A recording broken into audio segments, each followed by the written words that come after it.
Debit credit অথবা prepaid কার্ডে endorsement করে ক্যাশ ডলার ক্যারি করা যাবে কিনা বা নগদ ডলার ক্যারি করা যাবে কিনা এই বিষয় নিয়ে আলোচনা করতে চলে এসেছি। চলুন দেরি না করে শুরু করি। ডেবিট ক্রেডিট বা প্রিপেইড কার্ডে এন্ডোর্সমেন্ট করে সেই এন্ডোর্সমেন্ট দেখিয়ে নগদ ডলার দেশের বাইরে নিয়ে যাওয়া যাবে কিনা। প্রথমে বলছি, ডেবিট ক্রেডিট অথবা প্রিপেইড যে কার্ডে আপনি এন্ডোর্সমেন্ট করুন না কেন, সেই এন্ডোর্সমেন্টটা কিন্তু শুধুমাত্র আপনার কার্ডের জন্যই বৈধ। আপনার নগদ পরিবহনের জন্য, নগদ মুদ্রা পরিবহন করার জন্য সেইটি কিন্তু বৈধ নয়। এটি আবারও ভালো করে বলছি, আপনারা মনে রাখুন যে আপনাদের ক্রেডিট, ডেবিট অথবা প্রিপেইড কার্ডের যে সমস্ত এন্ডোর্সমেন্ট থাকে, এই সমস্ত এন্ডোর্সমেন্ট আপনার শুধুমাত্র কার্ডে আপনি ডলার বা বৈদেশিক মুদ্রা আপনি পরিবহন করে নিয়ে যেতে পারবেন, সেটি আপনার নগদ মুদ্রা পরিবহনের জন্য নয়। যদি আপনারা নগদ মুদ্রা পরিবহন করতে চান, নগদ মুদ্রার জন্য আপনাদেরকে নগদ ডলারই কিন্তু এন্ডোর্সমেন্ট করতে হবে। নগদ ডলার এন্ডোর্সমেন্ট করার জন্য আপনারা যদি মানি এক্সচেঞ্জ থেকে আপনাদের ডলারগুলো কিনে থাকেন, তাহলে আপনারা মানি এক্সচেঞ্জ থেকেই এন্ডোর্সমেন্ট করে নিতে পারবেন। তবে এক্ষেত্রে একটি বড় সীমাবদ্ধতা হলো এই যে মানি এক্সচেঞ্জ আপনাকে সর্বোচ্চ এক পঞ্জিকা বর্ষে $1000 এন্ডোর্সমেন্ট করে দিতে পারে। তাও তারা দিতে সহজে চায় না। মানে আমি বলছি প্রকৃত এন্ডোর্সমেন্টের কথা। একটা এন্ডোর্সমেন্ট আছে শুধু সিল দিয়ে দেবে, আর একটা এন্ডোর্সমেন্ট হচ্ছে তারা বাংলাদেশ ব্যাংকে জানাবে যে আমার মানি এক্সচেঞ্জ থেকে এই ব্যক্তি তার পাসপোর্ট নাম্বার এত টাকা এন্ডোর্স করছে, মানে এত ডলার এন্ডোর্স করেছে, সেইটার বিনিময়ে কিন্তু বাংলাদেশ ব্যাংকের একটি নথিও বের হয়ে আসবে। সেই সম্পূর্ণ কাগজ স্বরূপ যদি বের হয়ে আসে, সেক্ষেত্রে আপনারা $1000 পর্যন্ত এক পঞ্জিকা বর্ষে মানি এক্সচেঞ্জ থেকে নিতে পারবেন। তবে দেখা যাচ্ছে $1000 কারো কারো কাছে কিছুই না। যেমন ধরে নিন আপনি যদি মালদ্বীপ যান, মালদ্বীপে ধরুন আপনি দুইজনই যাচ্ছেন, দুইজন মিলে $2000, এটা কিছুই না। মালদ্বীপে যদি আপনারা 4-5 দিন থাকেন, $2000 আপনাদের খরচ হওয়ার সম্ভাবনাই খুব কম। যদি বাজেট হিসেবে না চলেন, যদি কোনো রিসর্ট আইল্যান্ড বা এমন কোথাও যদি এক রাত্রিও থাকেন, সেখানে $1000 বা $1200-1300 একদিনেই চলে যাবে। তখন কি করবেন? তখন আপনাদের উপায় থাকবে ব্যাংক। যদি কোনো উপায় একেবারেই না থাকে, মানি এক্সচেঞ্জ থেকে ডলার কিনবেন, ডলার কিনে ব্যাংকে গিয়ে ব্যাংক যদি ডলার নাও দেয়, ব্যাংক ডলার না দিতে চাইলেও বলবেন যে আমি ডলার দিচ্ছি, আমার ডলারটা কিনে আপনি আমার কাছে বিক্রি করেন। অর্থাৎ ক্রয়মূল্য বিক্রয়মূল্যে $1 যে পার্থক্য থাকে, সেই $1 দিচ্ছি, তার বিনিময়ে এন্ডোর্স করে দেন। হ্যাঁ, তবে এক্ষেত্রে একটি বিষয় হচ্ছে, আমি আমার বাস্তব অভিজ্ঞতা যেটা বলি, যে আসলে এত হয়রানি বা এত কষ্ট আসলে কেউ করে না। সবাই দেখা যায় যাদের বেশি দরকার তারা ব্যাংক থেকেই করে নেয়, করে নিয়ে তারা দেশের বাইরে চলে যায়। নিয়মিত প্রতিদিন হাজার হাজার লক্ষ লক্ষ পর্যটক, ব্যবসায়ী মানুষ দেশের বাইরে যাচ্ছে, অনেকে এন্ডোর্স বিহীনও নিয়ে যাচ্ছে, কিন্তু এটি বেআইনি। আপনি আইনের মধ্যে থেকেই সমস্ত কাজ করার চেষ্টা করবেন। যদি আপনার কাছে এমন হয় যে আপনার এন্ডোর্সমেন্ট হয়েছে $1000, সামান্য কিছু বেশি আছে, সামান্য কিছু যদি বেশি থাকে, সেক্ষেত্রে আপনাকে ইমিগ্রেশন অফিসার বা আপনার কাস্টমস অফিসারও কিন্তু তেমন কিছু হয়তো বলবে না। যদি বলেও থাকে, সেক্ষেত্রে আপনি তাদেরকে এটা বলতে পারেন, বা আপনার কাছে যদি এমন হয় যে আপনি পূর্বেও দেশের বাইরে গিয়েছেন, সেক্ষেত্রে তারা আর কিছু বলবে না। কারণ আগে যখন মানুষ দেশের বাইরে যায়, ফিরে আসার সময় দেখা যায় তাদের কাছে অনেক ডলারই কিন্তু বেঁচে যায় বা বৈদেশিক মুদ্রা বেঁচে যায়। সেগুলো কিন্তু তারা আবার দেশের বাইরে নিয়ে খরচ করতে পারে।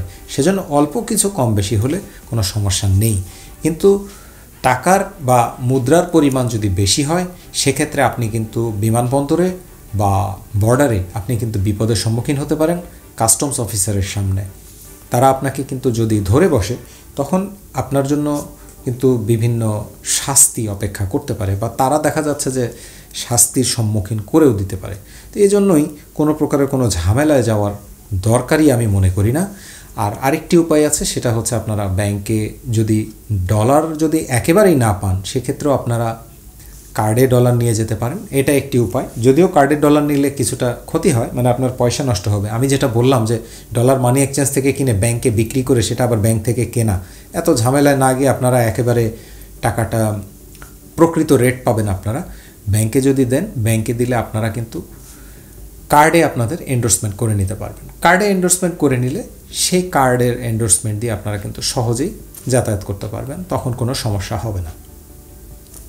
আশা করি এবার আপনারা বুঝতে পেরেছেন যে আপনাদের কার্ডের এন্ডোর্সমেন্ট দিয়ে আপনারা নগদ ডলার পরিবহন করতে পারবেন কিনা। এটা একেবারেই অবৈধ, এই কাজ আপনারা কেউ করতে যাবেন না। এটা আসলে আমাকে অনেকে বারবার করে প্রশ্ন করেছে যে আমার কার্ডে এন্ডোর্স আছে এত, তাহলে আমি এটা নিয়ে যেতে পারবো কিনা। যদিও বেশ কিছু মানুষ বলে আর কার্ডে এন্ডোর্স আছে 5,000, এত নিয়ে যাওয়া যাবে।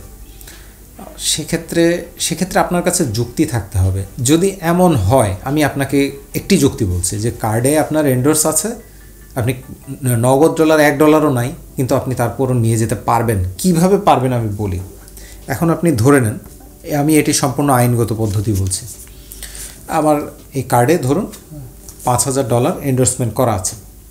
এই কার্ডটা নিয়ে আমি এর আগের বার গিয়েছিলাম ক্যাম্বোডিয়াতে। আপনারা জানেন যে ক্যাম্বোডিয়ার যে এটিএম বুথ আছে, সেখানে আপনি কিন্তু ডেবিট, ক্রেডিট, প্রিপেড যে কার্ডই ব্যবহার করেন না কেন, সেই কার্ড দিয়ে কিন্তু সরাসরি ডলার উত্তোলন করতে পারেন। সেখান থেকে কিন্তু আপনার ওই দেশের ক্যাম্বোডিয়ান যে কারেন্সি, সেই কারেন্সি আপনার প্রয়োজন খুব একটা হয় না। সব জায়গায় ওখানে ডলার চলে, মানে ওখানকার যে বেবি ট্যাক্সি বা এরকম রাস্তায় যারা থাকে এরাও দেখা যায় ডলারই নেয়। তো সেজন্য তাদের এটিএম বুথে কিন্তু ডলারই থাকে। এখন ধরুন আমার কিন্তু কোনো নগদ ডলারই ছিল না, এন্ডোর্সমেন্টও নেই। আমি গিয়েছিলাম কোথায়? ক্যাম্বোডিয়া যাওয়ার পর আমি এটিএম থেকে ডলার উইথড্র করেছি, অর্থাৎ আমি ক্যাশ ডলার বা নগদ ডলার আমি সেখান থেকে উত্তোলন করেছি। সেই ডলার নিয়ে কি করেছি, আমি বাংলাদেশে চলে এসেছি। এখন আমি তার 2 মাস 3 মাস বা নির্দিষ্ট একটা সময় পরে আমি যখন আবার যাচ্ছি, এখন আমাকে যদি ধরে এয়ারপোর্টে, ধরলে আপনি ডলার কোথায় পেলেন, আপনার তো নগদ ডলার নেই। ভাই, আমার $5,000 কার্ডে এন্ডোর্স করা আছে, আর আমার ওই যে পাসপোর্টে সিল আছে, দেখেন আমি কিন্তু ক্যাম্বোডিয়া গিয়েছিলাম। সেখানে গিয়ে আমি এই যে $500 আমি নগদ উঠিয়েছিলাম, বা $1,000 নগদ উঠিয়ে $500 খরচ করে আরও $500 বেঁচে গিয়েছিল, সেইটা নিয়ে আমি এখন যাচ্ছি। আশা করি এবার বুঝতে পেরেছেন। তাহলে আপনার কাছে যদি আপনার যুক্তি থাকে, বা আপনি যদি আইনগত পদ্ধতিতে কোনো অপরাধী না হন, তাহলে আপনাকে কেউ ধরবেও না, বা ধরলেও আপনি কোনো জবাবদিহিতার সম্মুখীন হবেন না, বা শাস্তির সম্মুখীন হওয়ার সম্ভাবনা কম বা নেই বললেই চলে। আশা করি বুঝতে পেরেছেন যে কিভাবে কার্ডে এন্ডোর্সমেন্ট থাকলেও আপনি নগদ ডলার সাথে নিয়ে যেতে পারবেন। তো এই ছিল আজকের ভিডিও। যদি ভিডিওটা আপনার কোনো না কোনো কাজে এসে থাকে, তাহলে অবশ্যই একটা লাইক দিবেন। আর এতক্ষণ আমার সাথে থাকার জন্য অনেক ধন্যবাদ। পরবর্তীতে দেখা হবে, নতুন কোনো বিষয় নিয়ে আলোচনা করতে চলে আসবো আপনাদেরই সাথে। সেই পর্যন্ত আপনাদের সবার সুস্থতা কামনা করে আজকের মতো এখানে বিদায় নিচ্ছি।